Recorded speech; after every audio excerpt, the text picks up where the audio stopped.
안녕하세요. 모르면 호구되는 경제 김치영입니다. 요즘 점심값 부담이 많이 되시죠? 직장과 점심 풍경이 달라졌다고요. 만 원짜리 한 장으로는 도심에서 밥 한 끼 해결하기도 만만치 않은 시기입니다. 직장인이라면 밥 사 먹기 겁난다는 소리가 절로 나올 텐데요.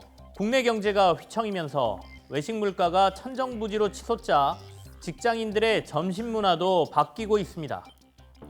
한국소비자원에 따르면 서울 지역 점심 메뉴들의 가격이 올해 들어 크게 인상됐습니다. 지난 8월 외식 물가 상승률은 8.8%로 최근 30년 만에 최고 수준입니다. 한 조사에서는 직장인들의 대부분이 점심값에 부담을 느낀다고 답했는데요. 그러다 보니 최근 백화점 명품관 못지않게 오픈런이 벌어지는 곳이 있습니다. 입구부터 길게 늘어선 사람들로 북적이는 이곳은 어딜까요? 바로 국회 구내식당입니다. 점심값을 아끼고자 하는 직장인들이 외부인이 출입 가능한 구내식당을 찾으며 큰 인기를 끌고 있는 것인데요. 한 끼에 4~5천 원, 비교적 저렴한 가격에 점심을 해결할 수 있죠. 그러다 보니 가성비 맛집으로 소문난 구내식당들은 인근 회사 직장인들까지 모여 대기줄까지 서야 먹을 수 있는 모습입니다. 가격부터 후기까지 국내 식당의 정보를 보여주는 어플리케이션도 큰 인기입니다. 어플리케이션에는 관공서뿐만 아니라 교회나 대학 등 저렴하게 이용할 수 있는 식당 리스트와 식단 등이 있어 입소문을 타고 있습니다. 또한 많은 직장인들은 SNS를 통해 저렴한 점심을 즐길 수 있는 맛집도 공유하고 있다고요. 드디어 또 찾아냈습니다, 여러분들. 27,000원에 볶음밥 2개, 간짜장 2개, 짬뽕 하나, 짜장면 하나, 탕수육 큰 거 하나. 가장 양념이 맛있다. 참 저렴하네요. 고물가의 저렴한 식당을 찾는 것이 하늘의 별 따기인 만큼 착한 가격 업소도 주목을 받고 있습니다. 저렴한 가격에 손님들의 발길이 끊이지 않는다는 이곳, 제작진이 직접 찾아가 봤는데요. 요즘 서울 시내에서 보기 힘든 가격이죠.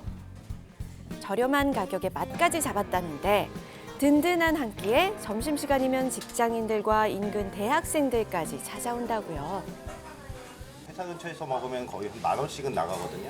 네, 이렇게 싸게 맛있게 먹을 수 있는 것 자체가 그냥 감사하죠. 4,000원밖에 안 해요. 다른 곳에 비해서 너무 싸고 맛도 있어서 자주 찾아옵니다. 40여 년간 음식 장사를 해온 사장님은 고물가를 매일매일 체감하고 있다는데요. 밀가루도 작년에 13,000원에 들어왔는데 지금 29,000원에 들어오고 있어. 멸치나 뭐 다시마나 안 오른 게 없어요. 일단은 최대한 혼자 준비해서 인건비 아끼고 그래도 안 남는다 해도 박리담으로 많이 팔면은 그래도 조금 남아요. 행정안전부에서는 지난 2011년부터 물가 안정을 위해 저렴한 가격과 청결 등 기분 좋은 서비스를 제공하는 업소들을 착한 가격 업소로 지정했습니다. 소비자들이 쉽게 찾을 수 있도록 전국 시군구별로 홈페이지에서 검색이 가능한데요. 여러 지자체에서는 착한 가격 업소에 연간 식자재 구매비, 공공요금 등 다양한 혜택을 지원하기도 하는데요.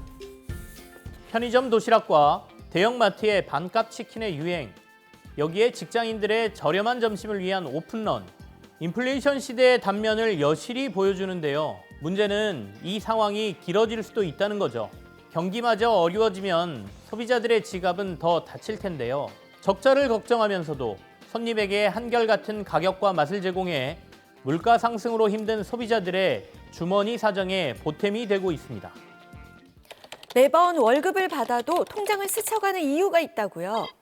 월급 빼고 다 오른다. 우스갯소리로 가끔 하는 말이죠. 그런데 정말 올해 월급은 얼마나 올랐을까요? 내 쥐꼬리만한 월급에서 적금, 회사 대출 상환금, 용돈 몇 푼 빼면 내가 지금 몇만 원 남는데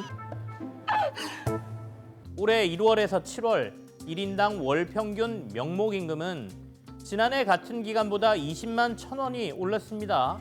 하지만 진짜 임금은 약 2만 원밖에 오르지 않았다는데요. 2만 원밖에 오르지 않았다고요? 이유가 뭘까요? 올해 상반기 근로자 1인당 월 평균 임금 총액은 385만 7천 원입니다. 하지만 1월부터 7월까지 평균 소비자 물가지수 상승률이 4.9%를 기록했는데 그 물가 수준을 반영한다면 실질 임금은 361만 2천 원. 지난해 같은 기간 실질 임금에 비하면 단 2만 2천 원 오르는 데 그쳤다는 것이죠. 실질 임금이란 내가 받은 임금에서 물가 상승 효과를 제거한 실질적인 임금을 말하는데요. 실질 임금 인상률이 지난 7월에는 마이너스 2.2%였고 4개월 연속 마이너스를 기록했습니다. 이렇게 실질 임금 인상률이 4개월 연속 감소한 일은 2011년 이후 처음인데요. 통장 잔고에 금액이 턱없이 적거나 미리 마련해둔 생활비가 예상보다 더 빨리 소진되는 일, 다 이유가 있었던 것이죠. 더욱이 정규직과 임시 일용직의 임금 격차는 239만 원이 넘었다고 하는데요. 정규직의 임금이 4.3% 증가할 때 임시 일용직은 2.7% 증가에 그쳤습니다. 지난 26일 한국은행 총재는 앞으로 소비자 물가가 상당 기간 5에서 6%대의 높은 오름세를 이어갈 것이라고 전망한 점을 고려하면 앞으로 실질 임금 하락세는 더 심해질 가능성도 높아 보입니다. 10월부터는 전기와 도시가스 요금도 일제히 인상됩니다. 이런 고물가 시대에 공공요금마저 오르자 여기저기서 한숨소리가 나오고 있는데요. 특히 이번 물가 인상으로 인한 타격은 저소득층, 서민층에게 더 큰 충격으로 다가올 것으로 보입니다. 우리 실생활에 있어서 정말로 없어서는 안 된 이런 식료품비와 광열비 이 지출을 합치면 30%인데 이 부분에 대한 지출이 더 커졌기 때문에 하위 소득에 계신 분들은 인플레이션으로 인한 직접적인 고통이 더 심하다고 말씀드릴 수가 있습니다. 국내 경제는 이미 빨간불이 켜진 상황입니다. 금융당국은 지금 정책은 무엇보다도 물가 안정이고 환율과 금리, 거시, 미시 정책 모두가 물가 안정을 중심으로 한다고 밝힌 바 있는데요. 물가 안정에 집중해 기준금리 인상 역시 불가피하다는 입장이지만 대출자들은 이자 부담을 느낄 수밖에 없습니다. 지난해 8월 연 3% 금리로 3억 원의 주택담보대출을 받았던 A씨. 연 5%대의 금리가 적용된다면 원리금 상환액은 연간 420만 원가량 늘어나게 됩니다. 미국 연준의 3번 연속 자이언트 스텝에 이어 환율마저 1,440원을 넘어서면서 국내 경제에도 큰 영향을 미칠 것으로 예상됩니다. 모두 소비를 위축시켜 경기 하락으로 이끌 수 있는 신호로 작용할 수 있습니다. 국내 경제를 향한 우려의 목소리도 커지고 있는데요. 이에 추경호 부총리 겸 기획재정부 장관은 한국에서 경제 위기가 재현될 가능성은 매우 낮다며 경제 상태가 양호하다는 것을 강조했는데요.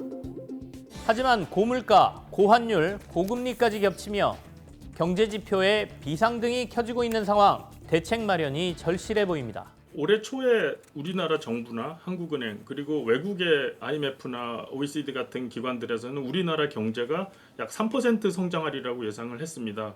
하지만 올해 중반에 약 2.1%로 내렸고요. 그 1997년 IMF 금융위기 때 우리 경제와 2008년 글로벌 금융위기 때 경제보다는 우리나라가 훨씬 커져 있는 상태입니다. 그때 같지는 않지만 경제가 위험하게 될 가능성은 커지고 있습니다. 아직 견딜만 하다고는 하지만 대외 위험이 증가하고 우리 경제 체력이 뭔가 좀 약해지는 건 사실이거든요. 경제는 심리가 매우 중요해서 정부가 나서서 위기입니다라고 할 수는 없을 겁니다. 다만 국민들이 봤을 때 의미 없는 정치 논쟁은 좀 그만하고 외환시장 등 금융시장 안정시킬 대책에 힘을 쏟아주길 부탁드립니다.